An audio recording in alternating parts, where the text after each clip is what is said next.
Disclaimer: this content is intended for mature audiences only. Viewer discretion is advised.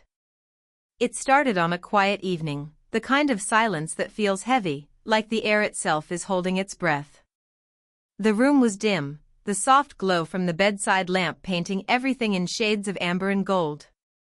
I remember the sound of rain outside, slow and rhythmic, tapping gently against the windowpane. That was when he walked in. His steps were calm, deliberate, but his eyes said something else, something unspoken, something that made my pulse quicken before a single word left his mouth. We had known each other for months, pretending not to notice the tension that grew every time our paths crossed. Maybe it was the way he lingered a little too long when handing me a book, or how his voice dropped slightly whenever he said my name. But tonight there was no pretending. The space between us felt charged, like the air before a storm. He stopped just a few feet away, close enough that I could hear his breathing blend with mine. For a moment, neither of us spoke. The silence stretched, thick and fragile, and I could feel every beat of my heart echoing in my chest. Then he took one slow step forward. My back brushed against the wooden wardrobe behind me, the surface cool compared to the heat between us. "Tell me to stop," he said quietly. But I didn't. Maybe because I couldn't. My thoughts were a blur, caught between fear, curiosity, and something deeper I didn't want to name. His fingers hovered near the edge of my shirt, hesitating, almost trembling, as if even he wasn't sure what would happen next. Every movement was slow, deliberate, like time itself had decided to move in slow motion. The air around us thickened with words left unsaid, with feelings we had tried too long to ignore. And then, just as everything began to blur, the moment broke. A faint knock sounded from the hallway. Both of us froze. The sound wasn't loud, but it was enough to snap the silence in two. He stepped back slightly, eyes searching mine, as if asking 1,000 questions without speaking a single one. Should he go? Should I? The rain outside grew heavier, drumming faster against the glass as if echoing the chaos inside my chest. And that's where the night truly began, where everything we thought we understood about each other started to shift. I didn't know then what that moment would lead to, or how deeply it would change the both of us. Would you have stopped him if you were in my place? Or would you have stayed, just to see what might happen next? Tell me in the comments what you think. Should she have walked away, or was that moment worth the risk? The knock on the door echoed again, soft, hesitant, but enough to pull both of us back into reality. He turned slightly, glancing toward the hallway, and I could see the muscles in his jaw tighten. Whoever it was, they didn't knock a third time. The sound faded, replaced once more by the rain outside. For a few seconds, neither of us moved. It was as if we were both afraid that one wrong breath might break whatever fragile moment we were standing in. When he finally spoke, his voice was low, steady. "You should get that," he murmured, though he didn't really mean it. I could hear it in his tone, like he didn't want the moment to end, but also didn't trust himself if it continued. I stepped aside, pretending to fix my shirt though my fingers trembled slightly. "It's probably nothing," I said quietly, but my voice didn't sound like my own. I could still feel the closeness, the warmth that lingered even as distance settled between us. He looked around the room, his gaze landing on small, ordinary things, books stacked on the desk, a framed picture by the window, the faint light flickering across the floor. It was as if he was grounding himself, trying to remember why he came here in the first place. And I knew I should ask him the same. Why now? Why tonight? We had always been careful before. Always danced around the tension, never crossing that invisible line we both knew existed. Maybe that's what made this night different. Maybe the silence had lasted too long. "You've been quiet lately," he finally said, breaking the stillness. "Avoiding me, maybe?" I looked at him, unsure how to answer. "I wasn't avoiding you," I said softly. I just needed space to think. He smiled faintly, but there was something sad behind it. About me? The question hung in the air, heavy and honest. I didn't answer right away. Instead, I looked toward the window where the rain blurred the lights outside. About everything, I said finally. The truth was, I didn't know what this was between us, whether it was real or just built out of loneliness and late nights. But when he was near, the noise in my head quieted. That alone scared me. He took a step closer again, not too close, just enough that I could feel the tension flicker back like a flame catching wind. You always overthink things, he said gently. Maybe some things aren't meant to be figured out right away. For a moment, I almost believed him. Almost. But before I could respond, his phone buzzed in his pocket. He pulled it out, glanced at the screen, and his expression shifted, something unreadable flickered across his face. Everything okay? I asked. He hesitated before replying. Yeah. Just work. But his tone betrayed him. Something about that message changed the air again, made it colder somehow. I wanted to ask more, but I didn't. Instead, I watched as he slipped the phone back into his jacket and forced a small smile. You should get some rest, he said quietly. And just like that, he turned toward the door. I wanted to stop him, to ask what that message was, who it was from, but the words never came out. He paused by the doorway, hand resting on the frame, and looked back once more. The rain outside had softened again, a gentle rhythm filling the silence between us. Good night, he said finally. When the door closed behind him, I stood there for a long time, my thoughts spinning. Who had messaged him? Why did he look that way? And why did it feel like the night had just opened a door neither of us were ready to walk through? The next few days passed in a blur of half-finished thoughts and unanswered messages. He didn't come by, not even once, and though I told myself I didn't care, I kept glancing at my phone every few minutes. The rain had stopped, but it left behind a kind of quiet that made everything feel heavier.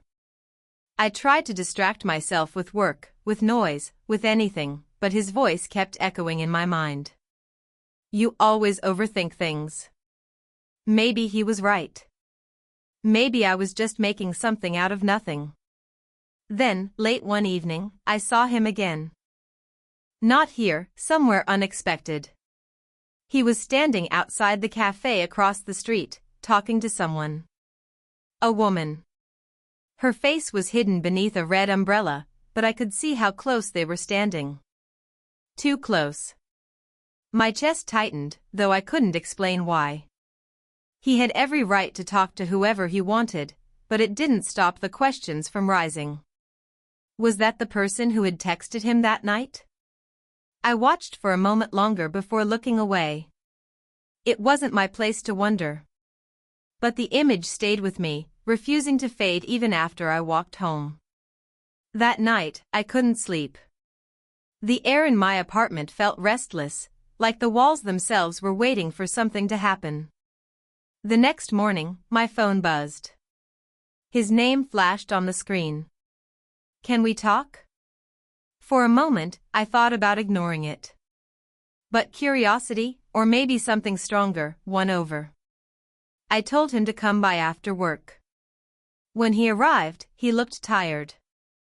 Not physically, but in that quiet way people look when they've been carrying too much. I shouldn't have left like that the other night, he said, running a hand through his hair. It wasn't fair to you. You got a message, I said quietly. It seemed important. He paused. It was. But not the way you think. There was hesitation in his voice, something uncertain. He didn't elaborate, and I didn't push him. Instead, I studied his face, the faint shadows under his eyes, the slight shake in his hands. Whatever it was more than just work. Then, out of nowhere, he asked, "Do you trust me?" The question caught me off guard. I don't know, I said honestly. Should I? He didn't answer right away. He just looked at me, like he was searching for something behind my words. I want to tell you everything, he said finally. But not yet. There's a lot you don't know. That sentence alone sent a chill down my spine. Then help me understand, I said. He looked like he wanted to, but something stopped him. Soon, he whispered. I promise. And then he left again, just as suddenly as he'd come. I stood by the window long after he was gone, watching the evening light fade into blue. My thoughts were tangled. What was he hiding? And why did it feel like whatever it was, it involved me more than I realized? Later that night, I received a message from an unknown number. It only said, "Be careful who you trust."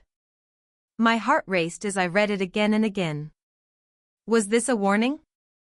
Or just a coincidence?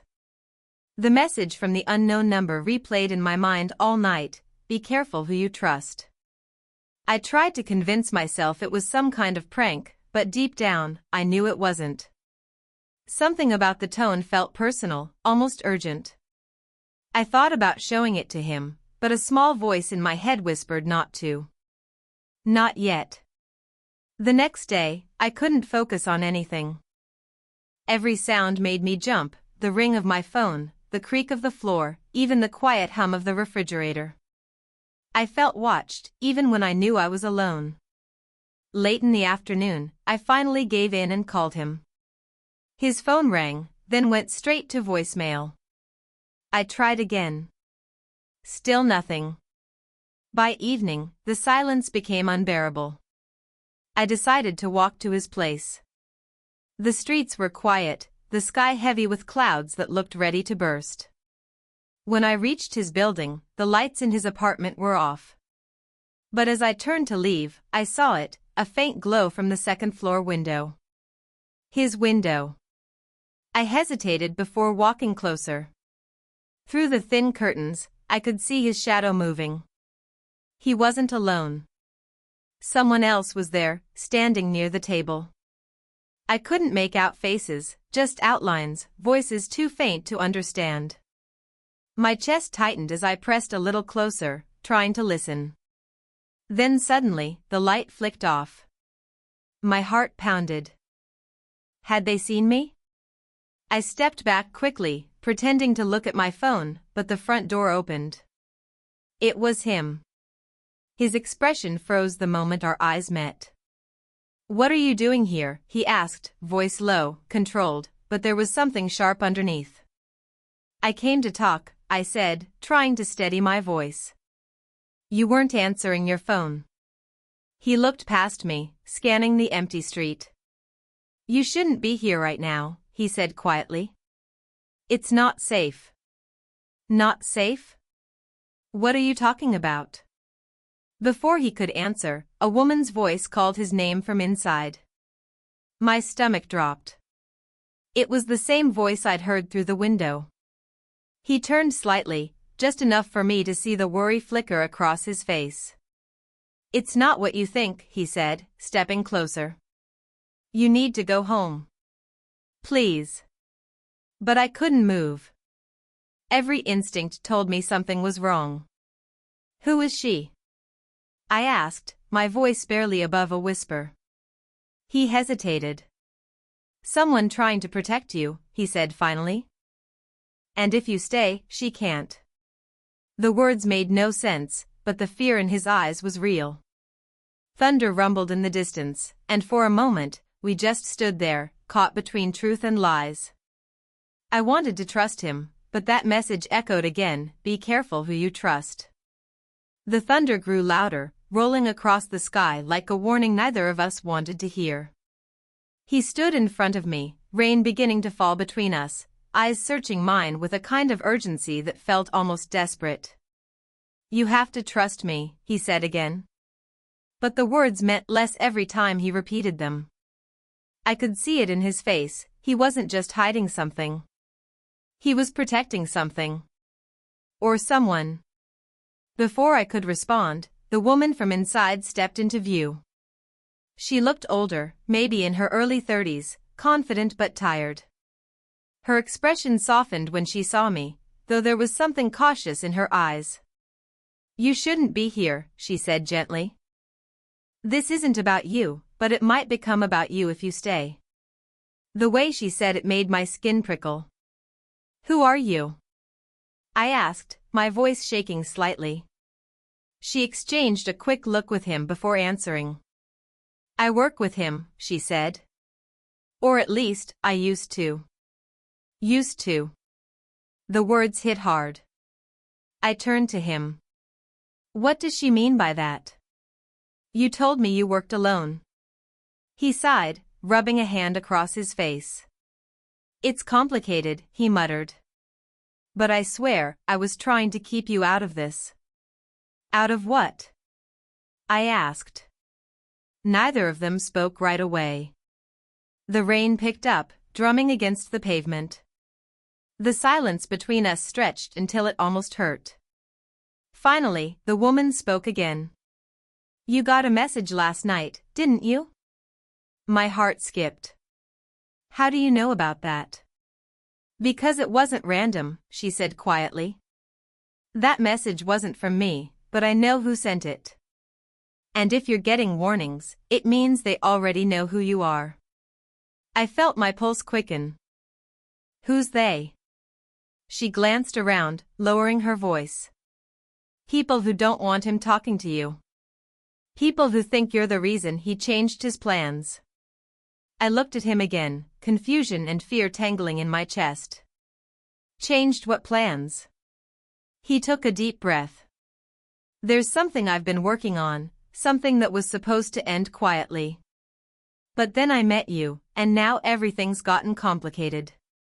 His words sounded sincere, but they didn't make sense. "You're not making this better," I said, shaking my head. "You're making it worse." The woman stepped closer, her tone suddenly sharp. "You don't have time to argue," she said. "If they know she's here, they'll come." "Who's coming?" I asked again, voice trembling.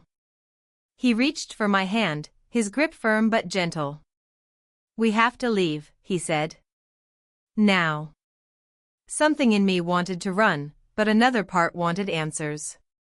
"Not until you tell me what's going on," I said firmly. Before he could answer, a car pulled up at the end of the street, its headlights slicing through the rain. The woman turned quickly, eyes wide. "Too late," she whispered.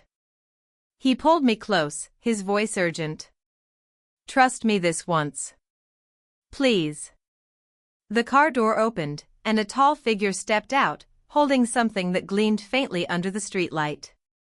I couldn't tell if it was fear or adrenaline keeping me still, but I knew whatever was about to happen would change everything. The rain poured harder as the car door slammed shut. The tall figure stepped out, his coat dark and dripping, face hidden under the streetlight's flicker. My pulse raced as he began walking toward us, slow and steady, like someone who already knew how this would end. He called out his name, Daniel. The sound of it froze him beside me. The woman grabbed my arm. "Get inside," she shouted. But before I could move, Daniel raised his hand slightly, voice calm yet cold. "You didn't think I'd find you, did you?" "I told you this wasn't part of the deal," he said, stepping forward protectively. "She has nothing to do with this." Daniel laughed softly. "Everyone has something to do with it now. You broke the rules." My mind spun. Rules? Deals? What were they talking about? "What's going on?" I demanded, my voice almost drowned by the rain. He turned to me, eyes filled with guilt. "I used to work for him," he said quietly. "Daniel isn't who he looks like. He runs the operation I walked away from." "Operation?" I whispered. The woman beside me added quickly, "They manipulate information, blackmail, secrets, surveillance." He wanted out, and now they're here to silence him, or anyone connected to him. Daniel smirked. You talk too much, Claire. My heart thudded. So the messages, everything, it was all because of that? Yes, he said, his voice breaking slightly. I should have told you sooner. You were never supposed to get involved. Daniel stepped closer, eyes shifting between us. Give me the files, and maybe I'll let her walk away. He reached into his coat, pulling out a small drive wrapped in a handkerchief. This is what you want, he said. But you won't get it.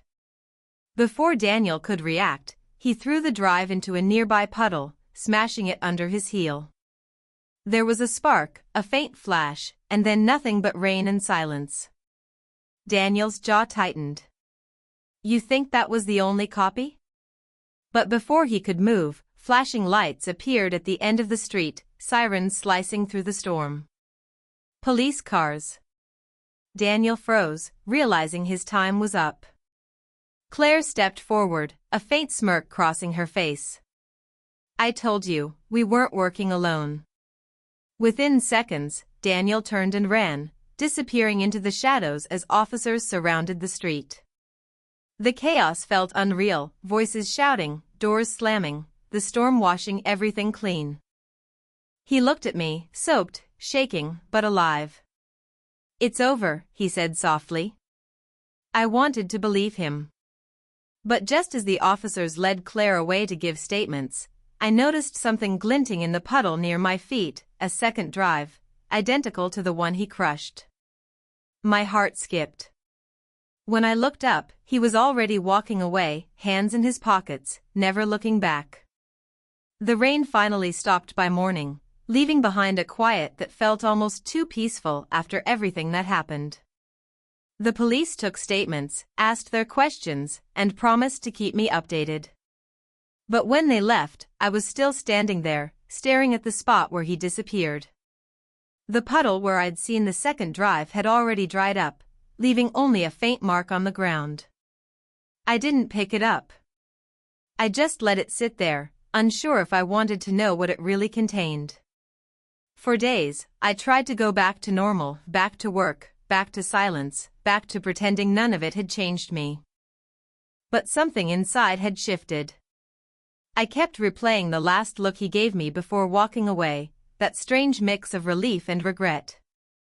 He said it was over, yet I could still feel his shadow everywhere. Every time my phone buzzed, I wondered if it might be him, finally ready to explain everything. 1 week later, I got a plain envelope in the mail. No return address. Inside was a short note written in his handwriting. Some truths are better kept safe. Thank you for trusting me when it mattered most. Start over. You're free now. No signature.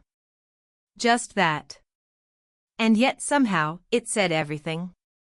He had kept his promise, to protect me, even if it meant leaving me behind. Maybe that was his way of love, quiet, complicated, and full of secrets he'd never let me carry. I never saw him again. But sometimes, when I walk past the cafe where it all started, I still feel like he's somewhere out there, watching, making sure I'm okay. The strange part? That thought doesn't scare me anymore. It feels like closure. Maybe love doesn't always end with answers. Sometimes it ends with lessons, like knowing when to let go, when to trust your heart, and when to stop searching for people who are meant to stay only for a season. Still, I can't help but wonder, what was on that second drive? Was it another secret, another truth waiting to surface? Maybe some stories aren't meant to end neatly. Maybe the mystery is what keeps them alive. Viewers, what do you think really happened to him? Do you think he's still out there, watching from a distance, or was that note his final goodbye? Comment your thoughts below, and let me know if you'd want a sequel exploring what's inside that second drive. Don't forget to like, share, and subscribe if you want more stories filled with suspense, romance, and mystery.